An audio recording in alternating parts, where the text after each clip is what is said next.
अभी जो कंट्रोवर्सी चल रही है लोकसभा की, कि दानिश अली का काफ़ी वीडियो जो है चल रहे हैं कि दानिश अली को जो है भारतीय जनता पार्टी के सांसद रमेश भिधोड़ी जी ने जो है गलत शब्दों का प्रयोग किया और वो पूरी दुनिया देख रही है। कोई भी सभ्य समाज में यदि रहेगा तो इन चीज़ों को जो है कोई एक्सेप्ट नहीं करेगा। मुझे लगता है कि प्रजातंत्र में विरोध करने के अपने महत्व हैं, लेकिन शब्दों की मर्यादा जो है वो बनी रहनी चाहिए। और रमेश भिधोड़ी जी ने जो शब्द उपयोग किया वो कहीं से भी एक्सेप्टेबल नहीं है। पूरे देश ने पूरी दुनिया ने देखा है कि क्या हुआ और इससे बीजेपी का चरित्र जो है वो सामने आया। ये मेरे ऊपर हमला नहीं, ये दानिश अली के ऊपर हमला नहीं, ये इस देश के लोकतंत्र पूरे देश को शर्मसार करने का काम किया है, पूरी लोकतांत्रिक प्रणाली को शर्मसार करने का काम किया है। राजनाथ सिंह जी ने खुद से माफ़ी मांगी थी सदन से और कहा था कि इस तरह की बातें नहीं होनी चाहिए। वो बात ख़त्म हो गई थी, लेकिन आफ्टर थॉट के तौर पर जो है विपक्ष ने इस मुद्दे को जानबूझकर उठाने की कोशिश की। मैं खुद वहाँ मौजूद था और बार-बार दानिश अली प्रधानमंत्री जी को नीच कह रहे थे। और यदि आप प्रधानमंत्री जी को देश के इतने लोकप्रिय प्रधानमंत्री जी हैं, एक गरीब का बेटा हो गया तो आप उसको नीच कह दोगे? किसने लिखा है कि निशिकांत दुबे जी, वही निशिकांत दुबे जी जी जी जिन्होंने एक पिछली जाति के अपने कार्यकर्ता से पैर धुलवा करके उसको पानी पिलाया था। सेम निशिकांत दुबे ना, जिनकी कुछ डिग्री विग्री पे भी कुछ आरोप है कि फर्जी डिग्री है उनकी पिछली की। बीजेपी का क्राइसिस मैनेजमेंट ग्रुप 48 घंटे बैठने के बाद कम से कम कोई आरोप तो ढंग का। दानिश अली अभी इतना नहीं गिरा है कि वो देश के प्रधानमंत्री के बारे में कोई ऐसी। मैं खुद वहाँ मौजूद था और बार-बार दानिश अली प्रधानमंत्री जी को नीच कह रहे थे। और यदि आप प्रधानमंत्री जी को देश के इतने लोकप्रिय प्रधानमंत्री जी हैं, एक गरीब का बेटा हो गया तो आप उसको नीच कह दोगे?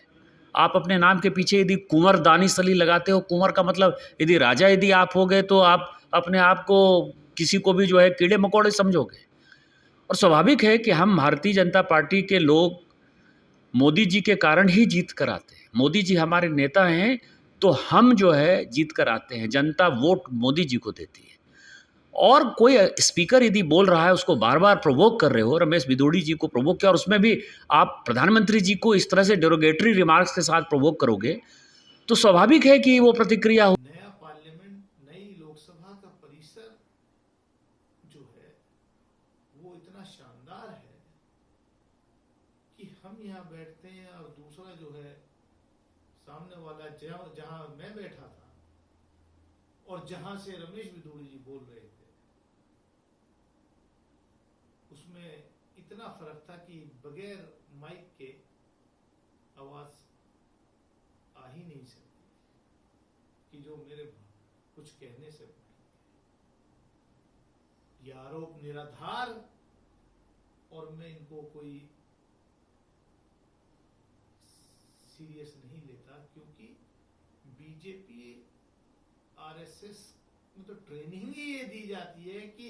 एक झूठ को 100 बार बोलो और फिर उसको सच बना। मैंने ये कहा कि इसके साथ-साथ उस दिन जितनी भी स्पीचेज हुई हैं, चाहे सौगत राय की हुई हो, जिसने कि राम के टीएमसी के सांसद ने राम के एक्जिस्टेंस को नकारने की कोशिश की, चाहे डीएमके के सांसद हों, इन सबों के लिए एक इंक्वायरी कमेटी बिठाइए कि फाइनली इस तरह की भाषा की गरिमा किसने गिराई।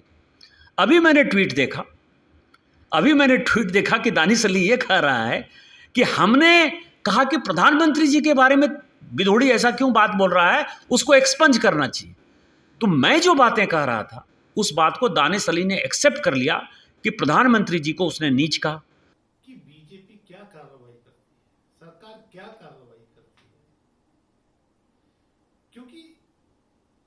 रिकॉर्ड पे था, सबने सुना है, उपनेता वहां बैठे थे, उन्होंने माफी नहीं, उनका मैंने तो नहीं सुना माननीय राजनाथ सिंह जी ने तो माइक पे जो रिकॉर्ड पे है वो नहीं सुना, और मेरे पे 2 दिन सोचने के बाद, पूरे क्राइसिस मैनेजमेंट की मीटिंग के बाद, बीजेपी ने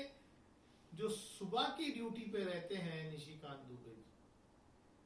उनकी ड्यूटी लगाई कि कुछ तो तलाशो ऐसा। मेरी आवाज बगैर माइक के वो विदुरी जी के कान में पहुंच गई जो राजनाथ सिंह जी के 8 बेंच पीछे बैठे थे, 8 रो पीछे बैठे थे। और राजनाथ सिंह जी ने कहा, मैंने सुना नहीं है, अगर ऐसा कुछ कहा है जिससे ठेस पहुंची है तो मैं रिग्रेट करता हूं। भैया आपको ध्यान है कि जब पॉपुलेशन कंट्रोल पर हम बात कर रहे थे तो मेरे ऊपर, मेरे पत्नी के ऊपर, मेरे बच्चों के ऊपर उसने डेरोगेटरी रिमार्क किया कि तुमको तो 4 बच्चे हैं और कहाँ कहाँ होंगे। तो आप ये समझें कि दानिश अली और इस तरह के जो कांग्रेस के लोग हैं, टीएमसी के लोग हैं, या जो भी डीएमके के लोग हैं, ये सभी हैबिचुअल ऑफेंडर हैं और ये घटिया घटिया बातें करके भारतीय जनता पार्टी के सांसद को प्रोवोक करते हैं और भारतीय जनता पार्टी से ऊपर उठकर सदन की जो गरिमा रही है, जिस सदन में पंडित नेहरू से लेके इंदिरा जी तक, अटल बिहारी वाजपेयी जी से लेके राजेंद्र प्रसाद जी तक का जो है एक बड़ा योगदान रहा है, सरदार पटेल से लेके श्यामा प्रसाद मुखर्जी जी की जो गरिमा रही है, मधुलिमी, जॉर्ज फर्नांडिस, चंद्रशेखर जी, सोमनाथ चटर्जी जी, सारे पॉलिटिकल पार्टी के जो स्टॉलवर्ट्स जिन्होंने कि संविधान को बनाने में, लोकसभा को बनाने में, राज्यसभा की गरिमा को बढ़ाने में काम किया, उसमें आज की डेट में ये दानिश अली जी जैसे लोग, सौगत राय जैसे लोग, डीएमके के लोग, इस तरह के लोग इसकी गरिमा गिरा रहे हैं और इसकी एक इंक्वायरी बैठनी चाहिए लोकसभा स्पीकर से।